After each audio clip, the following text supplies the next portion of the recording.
Agora, pelo que eu tinha visto que aconteceu com isso aí a respeito do microcode, o caso foi que estava indo além disso, não só na tensão dos núcleos, igual você falou, Sim. tensão do cache, controlador de memória e entre outras coisas. Entre outras coisas. Agora, eu quero lembrar e aproveitar para comentar com você, joga nessa central aqui para nós, o produtor.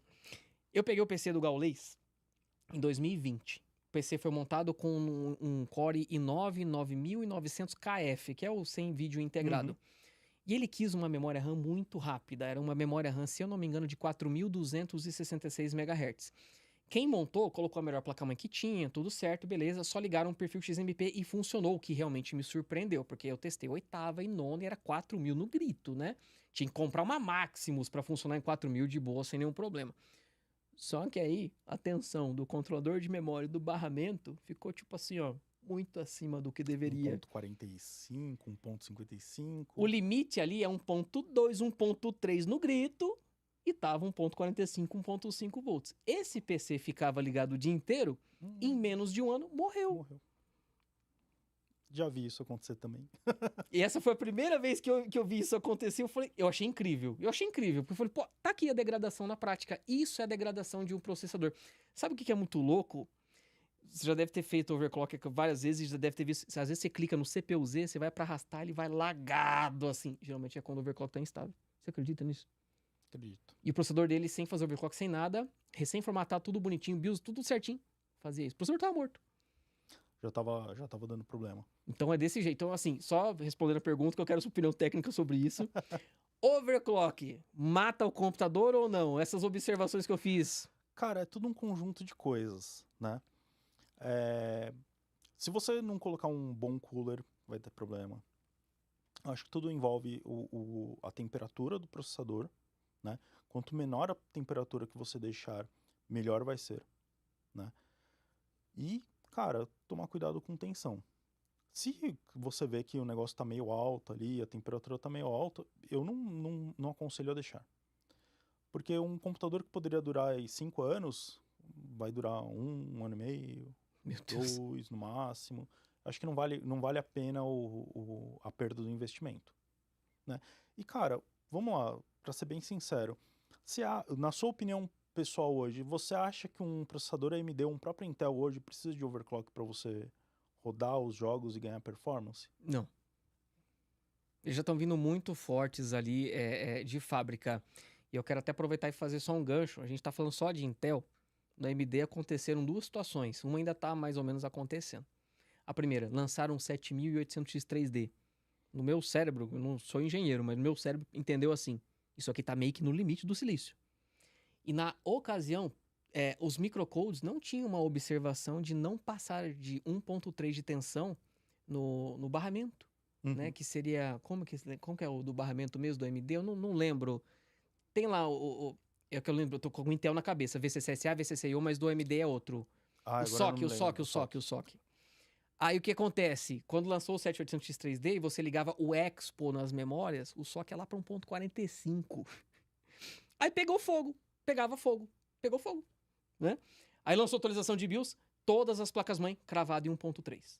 Não permite mais que passa disso.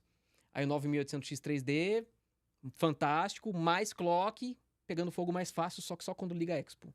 Acho que não identificaram esse problema aí. Tem um defeito físico no socket de algumas fabricantes, não de placa-mãe. Mas, por exemplo, tem a Foxconn, tem a outras que faz o socket. Sim.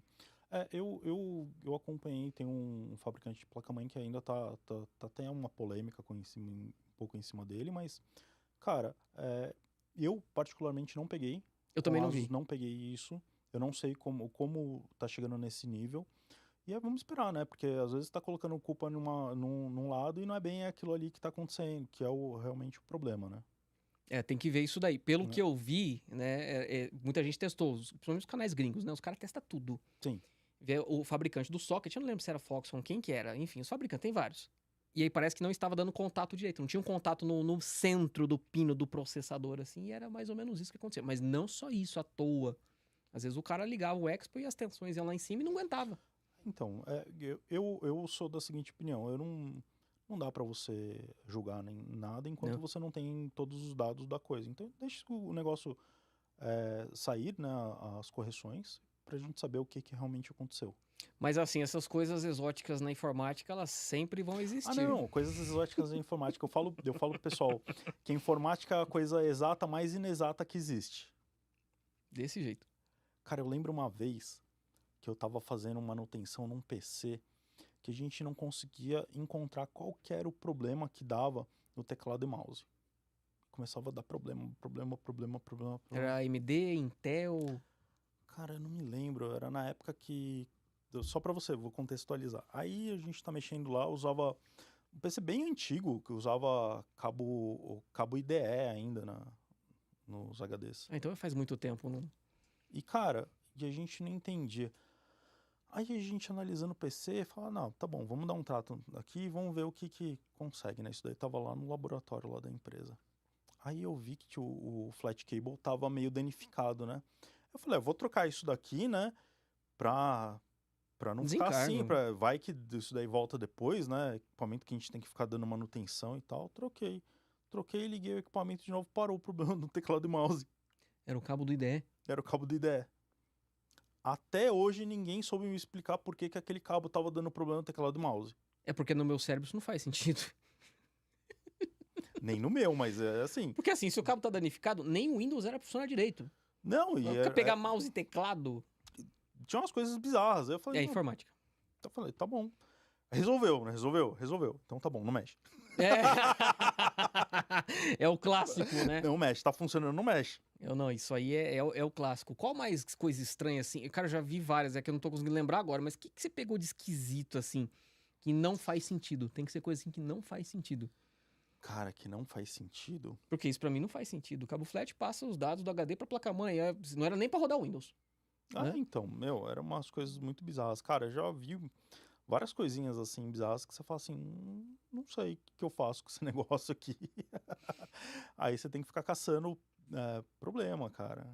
Onde que tá o problema pra mitigar. Às vezes você tem é, problemas de memória RAM que você não consegue identificar de primeira vez, que o equipamento fica bugando lá, umas coisas, você fala assim, meu, tá dando um monte de erro aqui, e da onde tá vindo isso? E testa a memória, e não é memória, não é. E testa a memória não é. Aí você vai lá e coloca um outro módulo de memória de outro fabricante, e aí tava dando alguma incompatibilidade ali que ferrava o negócio, mas não aparecia problema de memória. Já Você fala aconteceu assim- isso comigo. Aí você fala assim, puta que eu pariu, né? Olha só, comigo aconteceu um negócio assim, com esse negócio de memória. Várias vezes ao longo desses anos. Por exemplo, eu tô com duas memórias aqui, 4 slots. Coloco no 2 e no 4, beleza, não funciona. Aí eu tiro a memória do slot 4. Aí funciona só no 2. Ponho, destroco, nada. Aí peguei outro kit de memória, coloquei, funcionou. Eu falei, não. Aí eu tiro esse kit novo e volto ao antigo, funcionou. Eu já peguei. Não tem lógica. Teve um conhecido que comprou 2 kits de memória, né, diferentes, só que ele não sabia que eram diferentes. Pra ele, kit de O chip memória interno, né? pra ele, tipo assim, tá mais ou menos a mesma frequência e tal, tá funcionando, cara. Não ia de Não vai. jeito nenhum. E eu tive casos, cara, isso daí já tem um bom tempo, que o cara comprou o mesmo part number, mas a revisão da memória era diferente. E ninguém, o fabricante de memória não explica que, tipo, a revisão é diferente, é outra memória. Às vezes muda a densidade do chip, muda. Sim. Aí o cara, sei lá, eu não lembro, eu acho que era uma DDR4 de frequência X lá, sei lá, 3000. Aí ele colocou outra 3000 com o mesmo partido. Não vai. Não vai. Não vai. Quando a gente pegou as memórias, você vai ver a revisão da memória, fala, uma era, sei lá, revisão 30, a outra era 45. Você fala, ferrou. Você lembra se era uma questão de densidade? Porque aconteceu muito numa época. Eu acho que era densidade nessa, Aí. né? E aí, por que acontece, né? Os caras vão...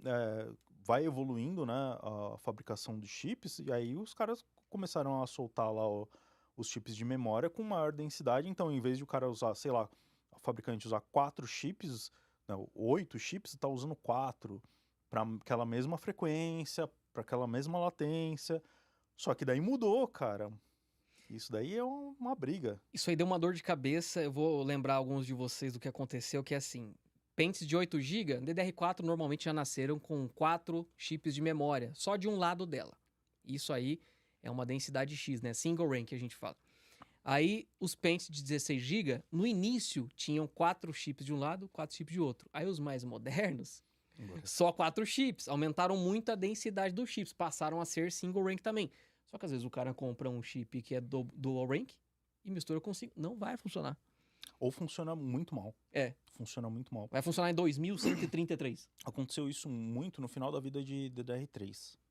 Verdade. DDR3 teve muitos, principalmente para memória de notebook, você teve muita alteração de densidade, né? E aí, tipo, sei lá, 8 GB tinha às vezes, sei lá, 8 chips, 4 em cada lado, ou às vezes mais, e aí começou a aparecer memória com 4 chips só. Sim. E aí, qual que é o grande problema disso? Muitas vezes, mesmo que você utilize um só, não vai. Sim. Porque a BIOS não está preparada para conseguir ler o mapeamento. Eu passei Né? por isso. Eu passei com o socket 775, comprei 8 GB, não funcionou. E tinha algumas placas-mãe 1156 da primeira geração dos Intel Core, não reconhecia também. Então, a gente está passando por outra fase agora, que é a adoção das memórias de 24 e 48 GB. Ah, sim. Né? Tá Então, dando dor de cabeça também? Que... Cara, agora é que assim, não tem muita coisa no mercado, né? Ainda, você não acha fácil para comprar, né? Tá começando a aparecer agora. Mas bem no início, né, tinha algumas pessoas, os early adopters, que iam lá, colocavam e não funcionava. Tinha nem BIOS pra isso. Né? Não, começou a sair o BIOS para isso. Mas, cara, você ia lá, colocava e não funcionava. Por quê? Porque, às vezes, o fabricante de memória anunciou um part number, XYZ, ele distribui isso daí, geralmente para os fabricantes de placa-mãe, para eles, né, adotarem. Mas daí, tipo, tem uma particularidade, tem frequência. Então, cara, é que nem quando foi a adoção de DDR4, cara. DDR4 no começo era uma dor de cabeça. Deu dor de cabeça pra caramba, eu lembro disso. Porque começou no X99, né? Sim, exato. Nossa, 2014. o X99 era difícil, cara. Quad channel. Pra fazer funcionar os 4 canais de memória. Pra fazer os 4 canais de memória, você tinha que deixar no SPD original. 2133. Se você subisse qualquer frequência ali, 2400, 2666... Esquece. Esquece, cara. Não funcionava, ficava dando incompatibilidade, ficava derrubando a máquina. Nossa, era uma dor de cabeça, cara. Todo período de transição de memória acontece esse tipo de coisa, né? Então, a gente tá passando por isso agora. E falando nisso, né? Você deve ter visto que muitos fabricantes já encerraram a produção de DDR4.